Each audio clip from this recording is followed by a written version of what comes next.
தலைப்பு அம்மா. Christian questions என்னும் வலையொலியில் மே 13, 2019 அன்று ஒளிபரப்பப்பட்ட நிகழ்வு. ரீப்ரிண்ட் 1073 தமிழாக்கம். தொகுப்பாளர்கள் சகோதரர் ரிக் மற்றும் சகோதரர் ஜானத்தன் அவர்கள். ஆதார வசனம் 2 தீமோத்தேயு 1:4-5. உன்னிலுள்ள மாயமற்ற விசுவாசத்தை நினைவு கூறுகிறதினால் நீ முன்னோர்கள் முதற்கொண்டு சுத்த மனசாட்சியோடு ஆராதித்து வரும் தேவனை நான் ஸ்தோத்தரிக்கிறேன். அந்த விசுவாசம் முந்தி உன் பாட்டியாகிய லோவிசாலுக்குள்ளும் உன் தாயாகிய ஐனிக்கேயாளுக்குள்ளும் நிலைத்திருந்தது. அது உனக்குள்ளும் நிலைத்திருக்கிறதென்று நிச்சயித்திருக்கிறேன். மனிதர்களாகிய நாம் வகிக்கின்ற பல பாத்திரங்களிலேயே ஒரு தாய் வகிக்கும் பாத்திரமானது மிகவும் சர்வசாதாரணமாக பார்க்கப்படுகின்றது. குழந்தையை வயிற்றில் சுமப்பது துவங்கி அந்த குழந்தை பிறந்த பின்னர் அதற்கு ஆகாரம் கொடுத்து போஷிப்பது, அதை பாதுகாப்பது, அதற்கு அனைத்தையும் கற்றுக் கொடுப்பது என சகலத்தையும் அவள் அமைதியாக செய்து வருகிறாள். அதே குழந்தைக்கு வயது வந்த பின்னர் ஏற்படும் மனம் மற்றும் சரீர மாற்றங்களை புரிந்து கொள்ளுவது, அந்த குழந்தை பெரியவனாக அல்லது பெரியவனாக ஆனவுடன் அவனுக்கு அல்லது அவனுக்கு ஆதரவாக நிற்பது, பின்னர் பேர குழந்தைகளை பெற்றெடுத்தவுடன் அவர்களை கவனித்துக் கொள்வது என வாழ்க்கையை கட்டி எழுப்புவதிலும் அதனை மேம்படுத்துவதிலும் ஒரு தாயானவள் கூடவே பயணிக்கிறாள். அவள் அரிதாக எப்போதாவது தான் ஓய்வு எடுக்கிறாள். சம்பளமும் இல்லை, பணமாக இல்லை என்றாலும் குறைந்தபட்சம் நன்றி, கிராட்டிடியூட் எனும் ஊதியம் கூட அவளுக்கு கிடைப்பதில்லை. இருந்தும் கூட அவள் விடாமுயற்சியுடன் ஆழமான தன்னலமற்ற பாதுகாக்கும் அன்பினால் உந்தப்பட்டவளாய் தன்னுடைய வேலைகளை தொடர்ச்சியாக செய்து வருகிறாள். இது அரிதாகவே புரிந்து கொள்ளப்படுகிறது. வேகமான வாழ்க்கையில் விறுவிறுப்பென்று ஓடிக்கொண்டிருக்கும் நாம் சற்று நின்று நம்முடைய தாய்மார்களுடைய அன்பு, சக்தி மற்றும் நம்முடைய வாழ்க்கையில் அவர்கள் ஏற்படுத்தும் தாக்கம் என அனைத்தையும் சற்று நிதானமாக கவனிக்கவும் பாராட்டவும் செய்வோமாக. எங்களது கிறிஸ்டியன் கொஷின்ஸ் குழுவிலிருந்து ஜூலி அவர்களை வரவேற்க விரும்புகிறோம். ஜூலி: எனக்கு குழந்தைகள் இல்லை என்றாலும் எனக்கும் பங்குள்ளதாக உணர்கிறேன். ஏனெனில் நான் தாயாகவில்லை என்றாலும் எனக்கென்று ஒரு தாய் இருக்கிறார்களே. எனது அம்மா மிகவும் அருமையானவள். நான் வயதாக எனது அம்மாவின் அருமையையும் ஒரு தாயாக இருப்பது எவ்வளவு கடினம் என்பதையும் அதிகமாக உணர்ந்து வருகிறேன். இது தாய்மார்களுக்கான வலையொலி மட்டுமல்ல, இது நம் அனைவருக்குமான ஒரு வலையொலியாகும்.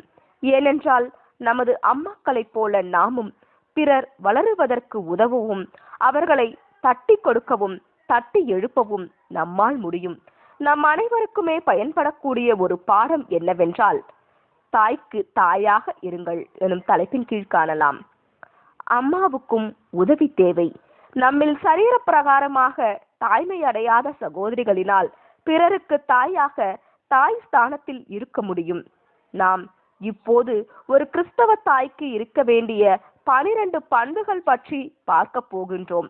முதலாவது பண்பு, கூர்மையான பகுத்தறியும் உணர்வை பெற்றிருப்பது. Dictionary.com எனும் வலைதளத்திலிருந்து பகுத்தறிவு பெயர் சொல். 1. நன்கு நிதானித்து பார்க்கும் திறன். 2. கிறிஸ்தவ சூழலில் நிதானிப்பு இல்லாத நிலைமையில் ஆவிக்குரிய வழிகாட்டுதலையும் புரிதலையும் பெற்றுக்கொள்வதற்கான பகுத்தறிவு. எபிரேயர் 5:13-14 பாலுண்கிறவன் குழந்தையாய் இருக்கிறபடியினாலே நீதியின் வசனத்தில் பழக்கம் இல்லாதவனாய் இருக்கிறான்.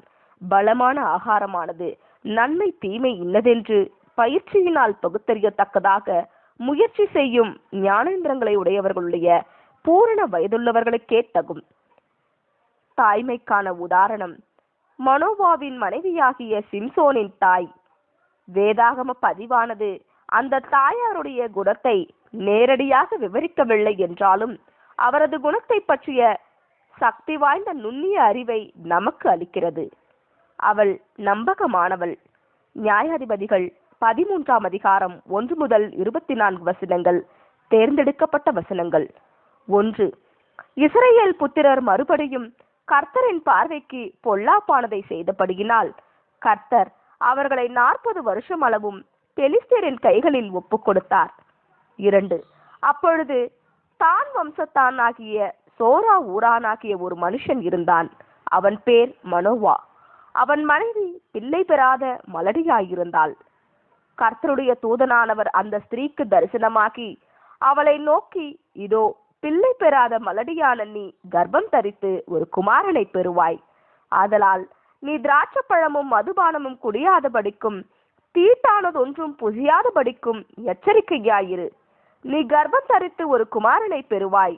அவன் தலையின் மேல் சவரகன் கத்தி படலாகாது.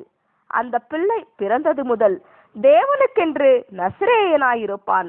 அவன் இஸ்ரவேலை பெலிஸ்தரின் கைக்கு நீங்களாக்கி ரட்சிக்க தொடங்குவான் என்றார். இதை அவள் தன் கணவனிடமும் சொல்கிறாள்.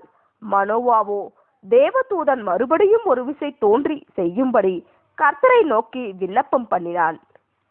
தேவதூதன் மறுபடியும் தோன்றி தீர்க்க தரிசனத்தை மீண்டும் கூறினார். அப்பொழுது மனோவா, நீர் சொன்ன காரியம் நிறைவேறும் போது அந்த பிள்ளையை எப்படி வளர்க்க வேண்டும், அதை எப்படி நடத்த வேண்டும் என்று கேட்டான். கர்த்தருடைய தூதனானவர் மனோவாவை நோக்கி, நான் ஸ்திரீயோட சொன்ன யாவற்றிற்கும் அவள் எச்சரிக்கையாய் இருக்கட்டும் என்றார். கிட்டத்தட்ட இது நான் அவளிடம் எல்லாவற்றையும் சொல்லி இருக்கிறேன், அவள் அதை கவனமாய் பார்த்து கொள்ளுவாள், அவளை நம்பு என்று சொல்லுவது போலாகும். அவள் பகுத்தறிவுள்ளவள். தன் மனைவியை பார்த்து, நாம் தேவனை கண்டோம், சாகவே சாவோம் என்றான். அதற்கு அவன் மனைவி, கர்த்தர் நம்மை கொன்று போட சித்தமாயிருந்தால் அவர் நம்முடைய கையிலே சர்வாங்க தகன பலியையும் போஜன பலியையும் ஒப்புக்கொள்ள மாட்டார். இவைகளை எல்லாம் நமக்கு காண்பிக்கவும் மாட்டார், இவைகளை நமக்கு அறிவிக்கவும் மாட்டார் என்றாள். பின்பு அந்த ஸ்திரீ ஒரு குமாரனை பெற்று அவனுக்கு சிம்சோன் என்று பெயரிட்டாள். அந்த பிள்ளை வளர்ந்தது. கர்த்தர் அவனை ஆசீர்வதித்தார். இந்த பாடத்திற்கு ஆதாரமாக ஒரு வேதாகம கதையோடு ஆரம்பித்துள்ளோம். இப்போது நாம் நடைமுறை சார்ந்த உதாரணங்கள் சிலவற்றை பார்க்கலாம். கிறிஸ்டியன் கொஷின் குழுவில் இருக்கும் ஜூலி அவர்கள் சில தாய்மார்களை பேட்டி எடுத்து அவர்களின் சாட்சிகளை நம்மோடு பகிர்ந்து கொள்ளப் போகிறார்.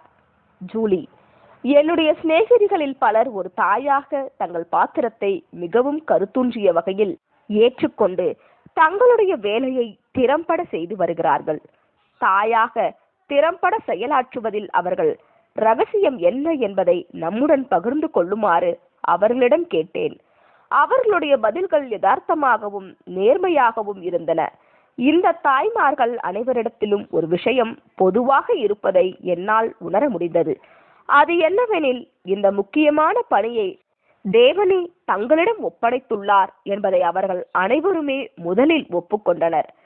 கடின வேலை பளுவினால் பாரமடையாதபடிக்கு இந்த உண்மையை அவர்கள் அனுதினமும் சில நேரங்களில் மனிதோறும் நினைவுபடுத்திக் கொள்ள வேண்டியிருக்கிறது. அவர்கள் தேவனுக்காக வேலை செய்கிறார்கள்.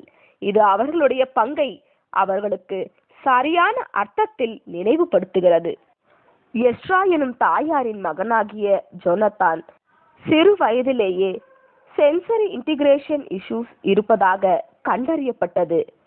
இந்த பிரச்சனை உள்ளவர்களுடைய மூளைக்கு புலன்கள் சென்சஸ் வழியாக உள்ளே வரும் தகவல்களை பெறுவதிலும் அதற்கு எதிர்வினை ஆற்றுவதிலும் சிரமம் இருக்கும். இதனால் அந்த நபர்கள் சத்தம் அல்லது தொடுதல் போன்ற விஷயங்களுக்கு அதிக உணர்திறன் உள்ளவர்களாக இருப்பார்கள். இது குறித்து பின்வருமாறு அந்த தாயார் நமக்கு விளக்குகிறார். மூளை சம்பந்தமாக பிரச்சனை உள்ள குழந்தையை வளர்ப்பது என்பது மாறுவேடத்தில் வந்த ஓர் ஆசீர்வாதம் என்றே நான் கருதுகிறேன். அதிலிருந்து நான் கற்றுக்கொண்ட மிகப்பெரிய பாடம் என்னவென்றால், என்னுடைய சொந்த பலத்தின் மீதோ சொந்த திறமையின் மீதோ சார்ந்திராமல் மாறாக கர்த்தரையே சார்ந்து இருக்க வேண்டும் என்பதாகும். மேலும் மற்றவர்களை குறை கூறுவதிலும் நியாயம் தீர்ப்பதிலும் தாமதமாயும் அவர்களை புரிந்து கொள்ளுவதில் தீவிரமாயும் இருப்பதற்கு இது எனக்கு கற்றுக் கொடுக்கின்றது. ஜூலி, அந்த சிறுவன் வெவ்வேறு சூழ்நிலைகளை எதிர்கொள்ளும் போது சரியான தேர்வுகளை எவ்வாறு தேர்ந்தெடுக்க வேண்டும் என்பதை எஸ்ரா அவனுக்கு சொல்லித்தர வேண்டியிருந்தது. இந்த சமயங்களில் அந்த சிறுவனால் சாதாரண பிள்ளைகளைப் போல எதிர்வினையாற்ற முடியவில்லை. ஒருவேளை அவனுடைய இருதயம் சரியான இடத்தில் வைக்கப்பட்டால், நான் அதில் சரியான கொள்கைகளை விதைத்துவிட்டால், அவன் எந்த சூழ்நிலையில் இருந்தாலும் அவன் இருதயத்தில் நான் விதைத்த கொள்கைகளை பயன்படுத்துவதிலேயே அவன் கவனம் செலுத்துவான் என்பதை நான் உணரலானேன். ஜூலி அவள் பகுத்தறிந்து பார்த்ததோடு கூட தன் மகனுக்கும் எவ்வாறு பகுத்தறிய வேண்டும் என்பதை கற்றுக் கொடுத்தாள். நமது உணர்வுகள், பார்வைகள் தெளிவாகவும் ஒருமுகத்தோடும் இருக்கும்போது நம்மால் சிறந்த தீர்மானங்களை எடுக்க முடியும். நாம் போக போக ஜோனத்தானை பற்றி இன்னும் அதிகமாக பார்க்கலாம். சிரமத்தை, கஷ்டத்தை ஏற்றுக்கொள்வது மட்டுமல்லாமல் அதனை நமக்கு சாதகமாக பயன்படுத்திக் கொள்ளுவதற்கான ஒரு சிறந்த எடுத்துக்காட்டாக இது அமைகிறது. இது ஓர் ஆசீர்வாதம் என்று எஸ்ட்ரா கூறினாள். அவள் தன்னுடைய சிரமத்தை, கஷ்டத்தை ஒரு ஆசீர்வாதமாக பார்த்தாள். இதுவே ஆவிக்குரிய பகுத்தறிவாகும். இரண்டாம் பண்பு, எக்காலமும் ஜெபம் செய்வதில் பிடிவாதமாய் இருப்பது. ரோமர் 12:12 நம்பிக்கையிலே சந்தோஷமாயிருங்கள், உபத்திரவத்திலே பொறுமையாயிருங்கள், ஜெபத்திலே உறுதியாய் தரித்திருங்கள். ஜெபம் என்பது முழங்காலில் நின்று ஜெபிப்பது மட்டுமல்ல, மாறாக ஒவ்வொரு நாளும் ஜெப சிந்தையில் காணப்படுவதாகும். எஸ்ட்ரா சொல்லும் சில நடைமுறை ஆலோசனைகளை கேட்கலாம் வாருங்கள். உங்கள் பிள்ளையுடன் சேர்ந்து ஜெபம் செய்யுங்கள். இந்த விஷயத்தில் எனது சிறந்த அனுபவங்களில் ஒன்று என்னவெனில், காலையில் நான் என் மகனை எழுப்பும்போது அவன் காதுபட ஜெபிப்பதாகும். நான் அவனை படுக்கையிலிருந்து எழுப்பும் போதே நான் அவனுடன் பேச ஆரம்பித்து விடுவேன். அவன் கண் விழித்திருந்தால் நான் அவனை வாரி அணைத்து சத்தமாக பள்ளியில் ஒரு முன்மாதிரியாக இருப்பதற்கு என் பிள்ளைக்கு உதவுமாறும், அவன் மற்றவர்களுக்கு ஆசீர்வாதமாக இருக்கும்படிக்கு அவனுடைய நாளை ஆசீர்வதிக்குமாறும் தேவனிடம் சிறு ஜெபத்தை ஏறெடுப்பேன். ஜூலி எஸ்ட்ரா ஜெபத்தில் உறுதியாய் தரித்திருந்ததோடு தன் மகனுக்கும் அந்த பழக்கத்தை புகட்டுகிறாள். மேலும் நாளை எப்படி தொடங்க வேண்டும் என்பதற்கான வழியையும் அவனுக்கு கற்றுக் கொடுக்கிறாள். பெற்றோருக்குரிய முக்கியமான பாடம். பகுத்தறிவு பெற்றோரை நம்பகமானவர்களாக்குகின்றது. மேலும் அது உற்று கவனிப்பதற்கும் பகுத்து ஆராய்வதற்கும் வழிவகுக்கும். ஜெபம் இவை அனைத்தையுமே மேம்படுத்தும். பகுத்தறிவதும் ஜெபமும் இன்றியமையாதவை. ஆனால் அவை வெறும் ஆரம்பம் மட்டுமே. தாய்மார்கள் நமக்கு வேறு என்ன சொல்ல வருகிறார்கள்? வாருங்கள் பார்க்கலாம். தாய்மையை குறித்து மக்கள் தங்கள் ஞாபகத்திலிருந்து எடுத்து போடும்போது பெரும்பாலும் தாய்மை என்பது நிபந்தனை இல்லாத அன்பு என்றே சொல்லுகிறார்கள். இந்த அன்பு நிச்சயமாக தாய்மையை குறித்து மகிமைப்படுத்தி சொல்லப்பட்ட ஒன்றாக இருக்க முடியாது. தங்கள் பிள்ளைகள் நன்றாக இருக்க வேண்டும் என்பதற்காக தாய்மார்கள் தங்களுடைய சொந்த நேரத்தையும் விருப்பு வெறுப்புகளையும் சௌகரியங்களையும் தியாகம் செய்கிறார்கள் என்பது போன்ற எத்தனை எடுத்துக்காட்டுகள் நினைவுக்கு வருகின்றன. தன்னலமற்ற அன்பு வாழ்க்கையை சிறப்பாக்குகிறது. ஆமேன். இதனை தொடர்ந்து வரும் 3 மற்றும் 4 பண்புகளை அடுத்த பாகத்தில் காணலாம். ஆமேன்.